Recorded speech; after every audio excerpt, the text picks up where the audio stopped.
Hi, everyone. I want to welcome you and thank you for joining us. Today's Family Connections call, we're going to discuss ESSER funding. We want to take this time to share with you some information about the ESSER funding, but most importantly, we want to get your feedback from you, our stakeholders, to find out how you feel like we could best utilize these funds. Many of you have already submitted questions to us, and we're going to answer those in our time today.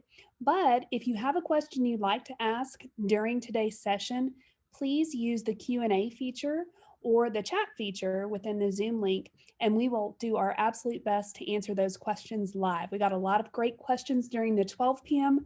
session, so please don't hesitate to ask your questions or share your ideas. You can also reach out to us anytime, of course, by emailing questions@snyderisd.net, or you can give us a call here at the administration office at 325-574-8900. Of course, you can always find that information on our website too. My name is Valerie Morris, and I'm the Public Information Officer for Snyder ISD. And I'd like to welcome our panelists. We have Dr. Eddie Bland, who's our Superintendent of Schools. We have Kathy Scott, who's our Director of Instructional Services. And we also have Jesus Gomez on the line. He's the Director of Equity, Diversity, and Inclusion. If you need any Spanish translation support, he will enter details into the chat on how you can access those services. All right, well, we'll get started. How is everybody doing this afternoon? Great, it's a beautiful day. Oh, it is, isn't it? All right, well, let's talk about ESSER. What is ESSER besides an acronym? Yeah, and we love acronyms in the school business and the governmental business. We like to make acronyms. ESSER is the Elementary and Secondary School Emergency Relief Fund. So that's just a lot more letters still. What is that? The federal government has set aside or sending to states a significant amount of funding to be used in the school systems to combat learning loss that that has occurred because of the COVID pandemic. The particular ESSER funds that we're talking about here, we're in actually round 3 now of the ESSER funding. So this is ESSER 3. Is I believe the state of Texas got close to 12 billion, and of that, 90% of it is required to flow directly to the school districts, and it's based on the funding formulas in that the state has for the districts. So in Snyder ISD's case, it's going to be approximately $4.95 million of additional funding that we will have access to, specifically to address the learning loss recovery that is a result of the COVID-19 pandemic. Okay, is there a certain amount of time that funding is supposed to last? Initially, from the regulations we got from the federal government, it's a 3-year period. You could actually go back and recode some previous expenditures back into the year 2020, but it will end at the end of the 23-24 school year. So basically September of 2024 is whenever the federal government has it ending. Now, and we talked a little bit about this at noon, and I have not seen anything this afternoon.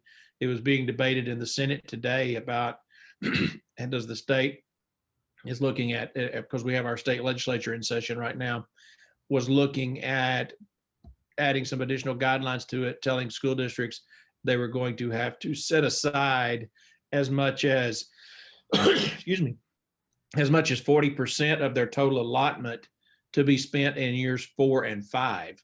And so if that's the case, the 4.95 million would be spread out over 5 years instead of 3 years. Okay. Another question that we got from one of our community members is, since the junior high is a charter school, will they have access to this money as well? Yes, they will have access. I know we're getting into semantics here, but the junior high really isn't a charter school. The junior high is operated by a charter partner, but the campus is still a Snyder ISD campus. And so the 4.95 million is to be funded to all 4 of our campuses. And then it would be distributed out on a per student pro rata basis. Okay. Another question that we got today was, will the ESSER funding have any impact on our local taxes? That's a great question, but probably not. I mean, because the ESSER funds are designed to be in addition to your traditional formula and local revenue funding, to provide extra support and extra intervention for the learning loss recovery that has occurred during the COVID-19. Okay. And I know in just a little bit, we will talk about plans and what all is required of the school district in order to have access to this money. But is this something that is going to be district wide, or will it just be for a specific plan for one campus, or a plan for all campuses? Well, we will,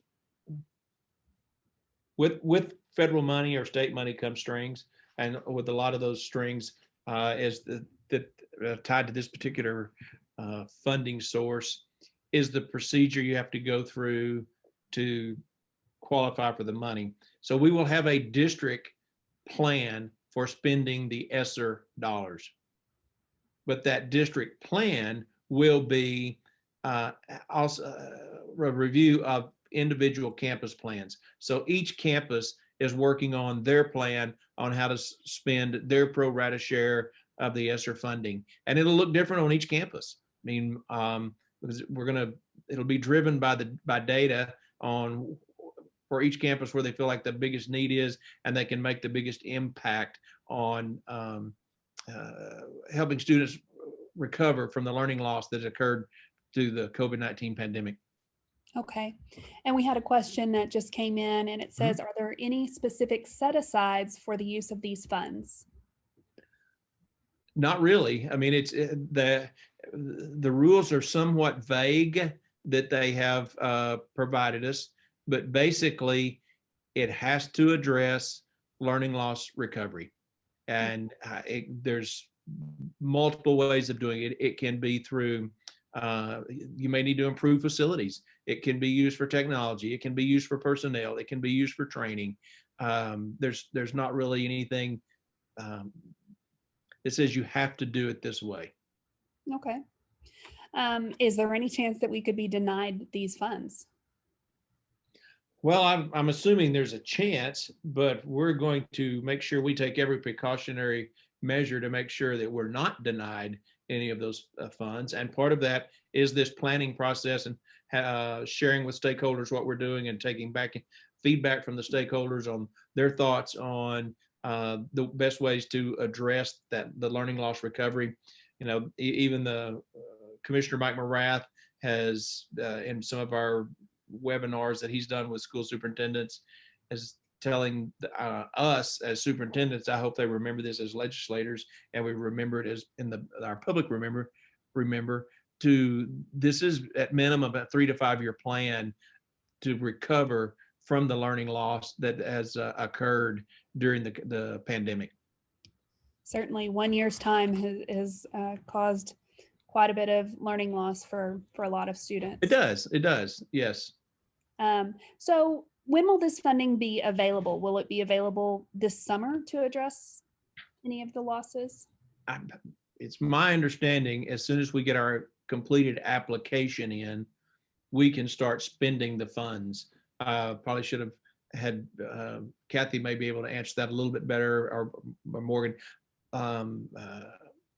Preston, our CFO. But we will.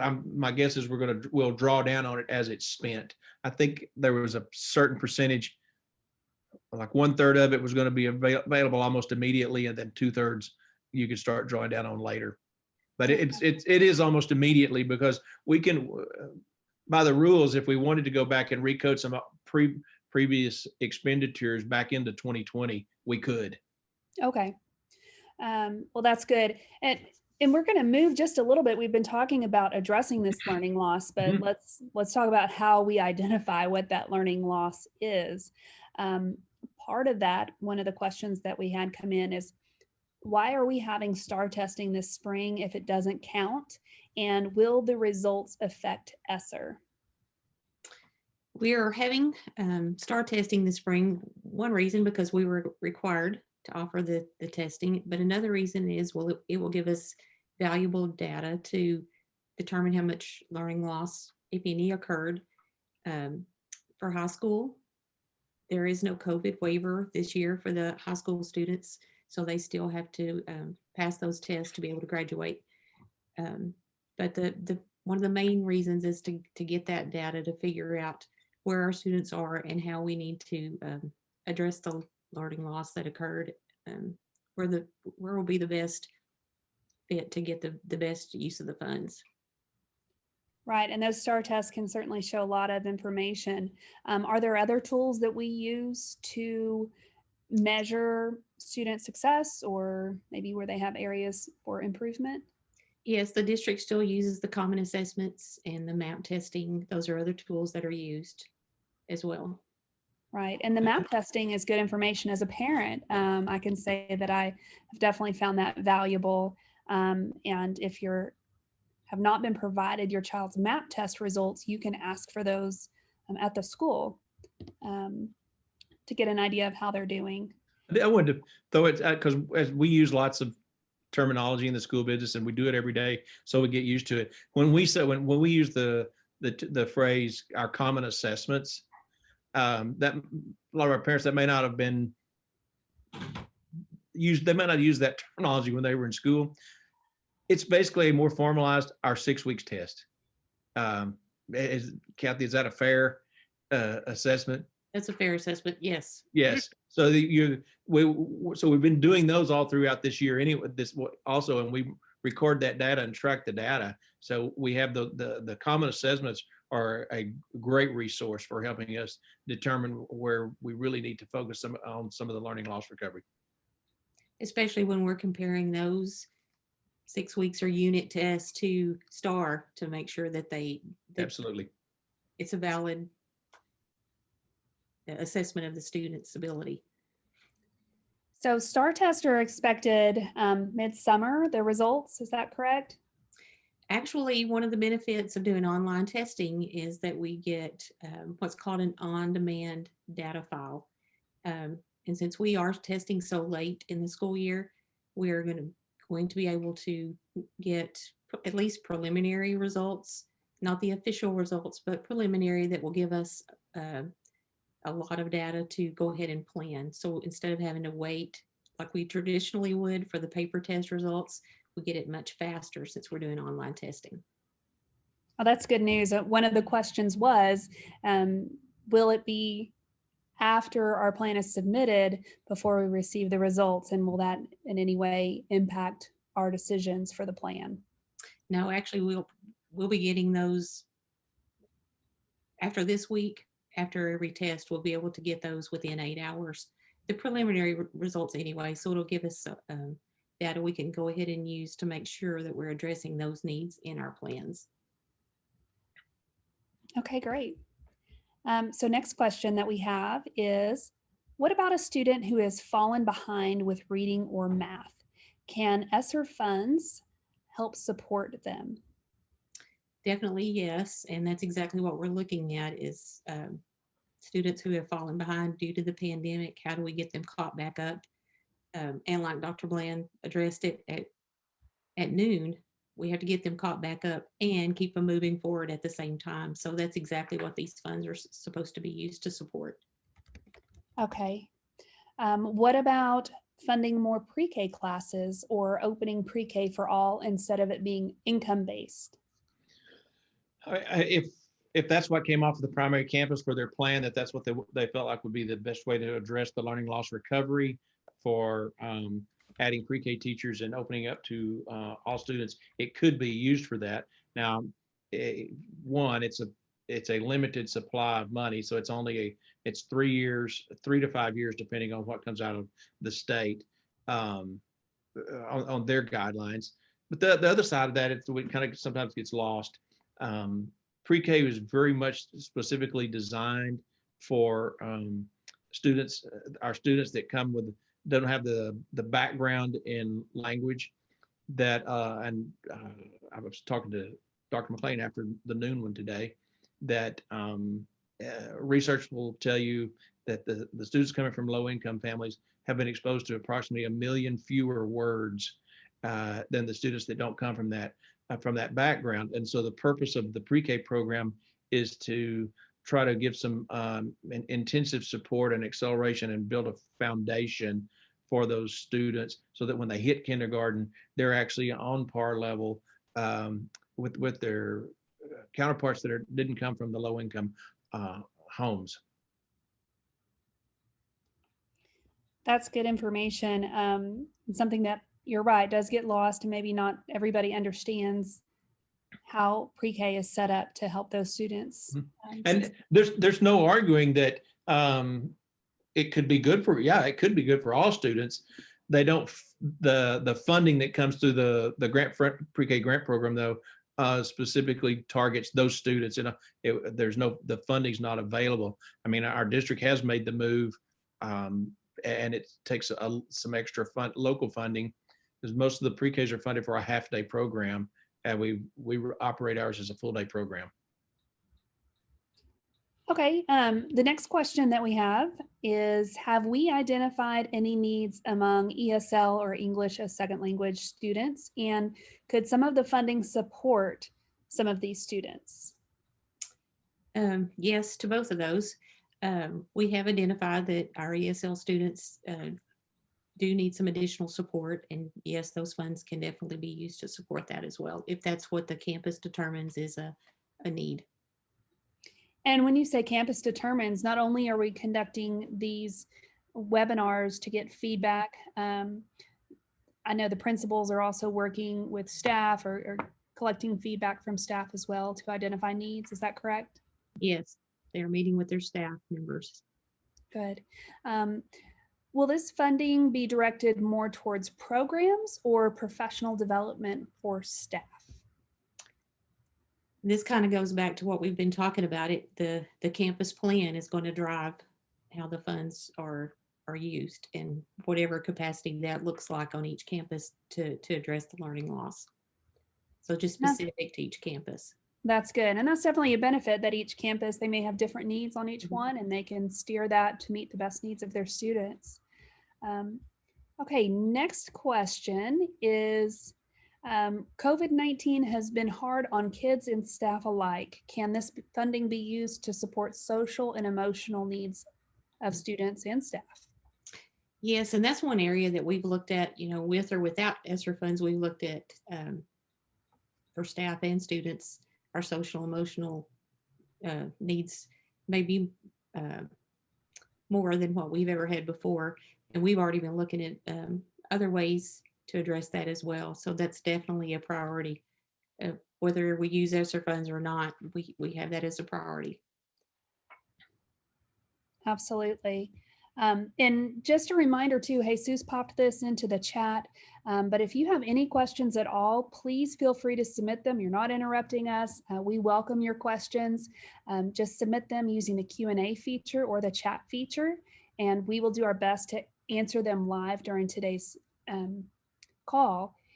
We had a question come in that said, let's see here, does Snyder ISD have any plans to spend a portion of these funds on broadband infrastructure? On broadband infrastructure. I mean, I'm not sure what we're talking about there. If they're talking about for broadband infrastructure away from the campuses, if it's within the school district, probably not a lot of it, because we get funding through E-rate to maintain our broadband. And so we have real strong internet connection and broadband width at the school.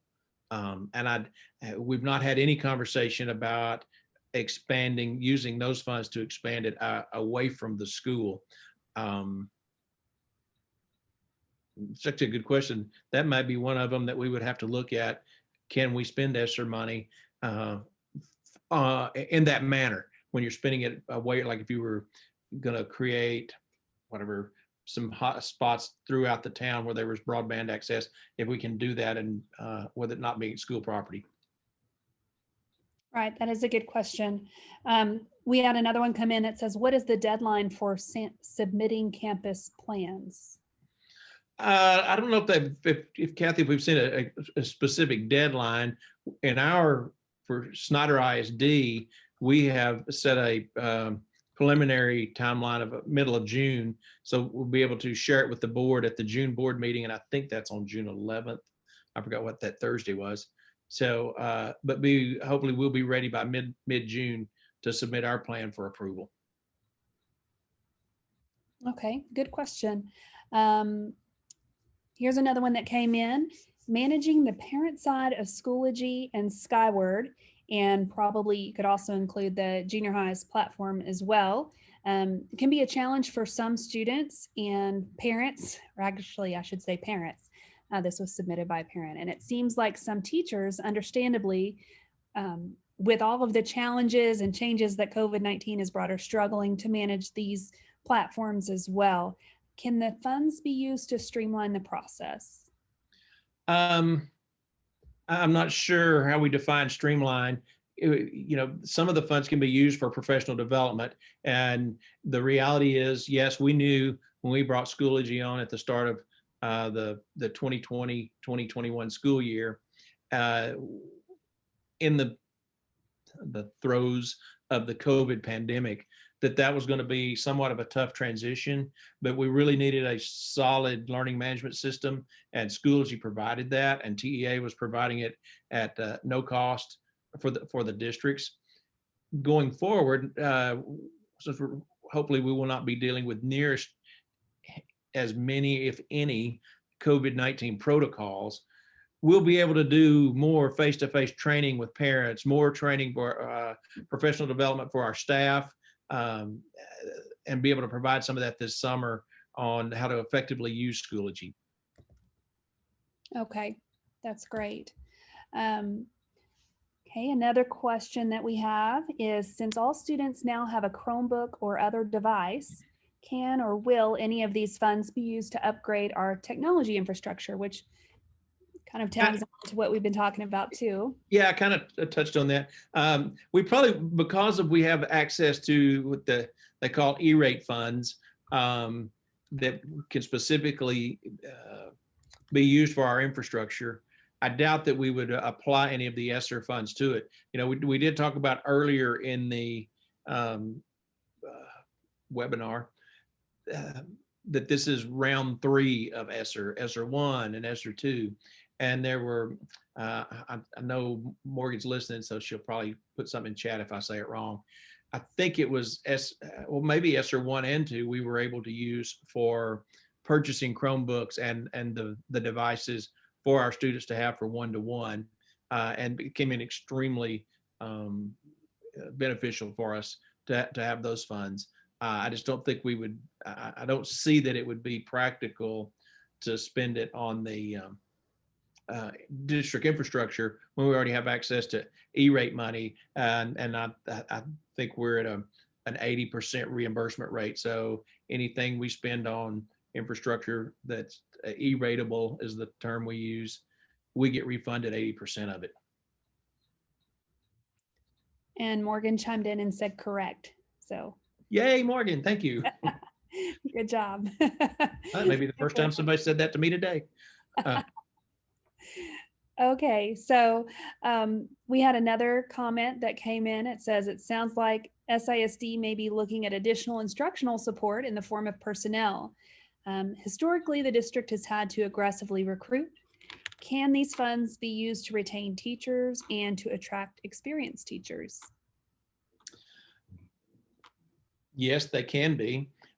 Even prior to ESSER, our school board made a commitment, I think it was 2 years ago, to a pretty aggressive recruitment and retention program for recruiting and retaining high quality teachers. And it's very much targeted at those high need areas, the math, science, ELA areas where sometimes we have a hard time recruiting.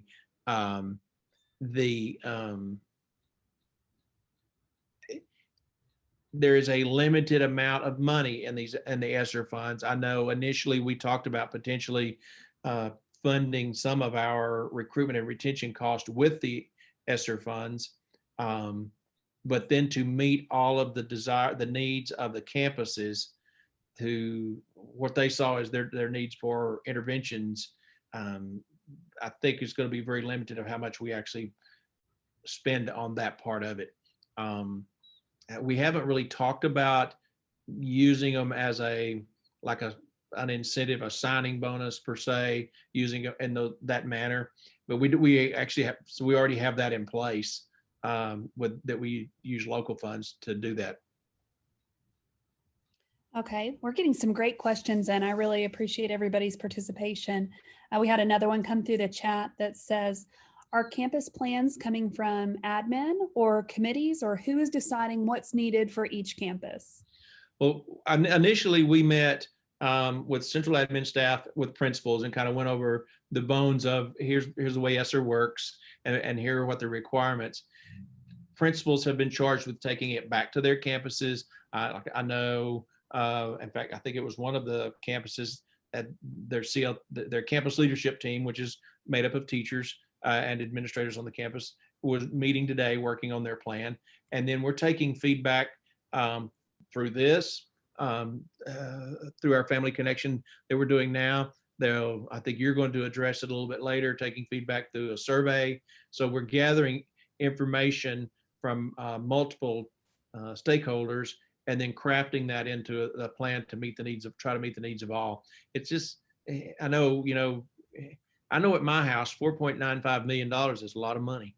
But whenever you start trying to spread it out among 2,500 students and 4 campuses, it'll only go so far. So we have to really prioritize on how we spend it to make sure that we are best meeting the needs of the students that have incurred the most learning loss.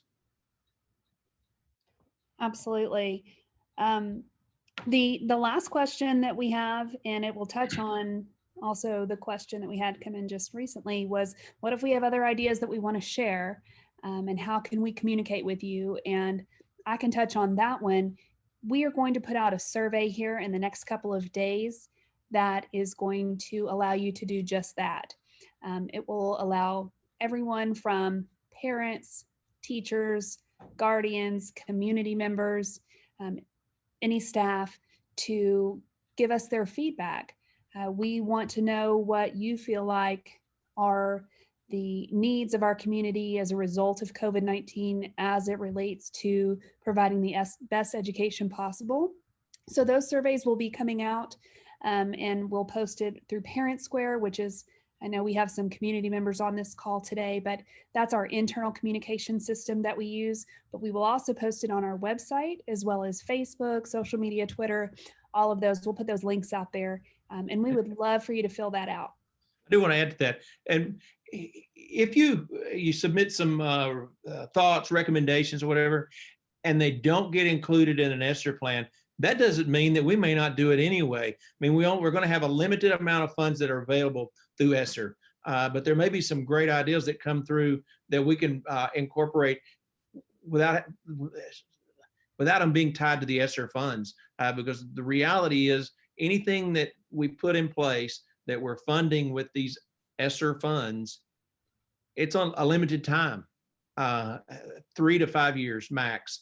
And there may be some ideas that come in that need to be permanent inclusions into the way we do our operations. And if that's the case, I think we'd be more apt to see if there's a way we can figure out how to do that and fund it through the local funding instead of the ESSER funding, so that it was looking at sustainability whenever the ESSER funds run out. Absolutely, and that's a great point. This isn't our only chance to make changes to address the needs. That's something that we do every day, is look at how we can be better. Yes. So your feedback is definitely valuable for that.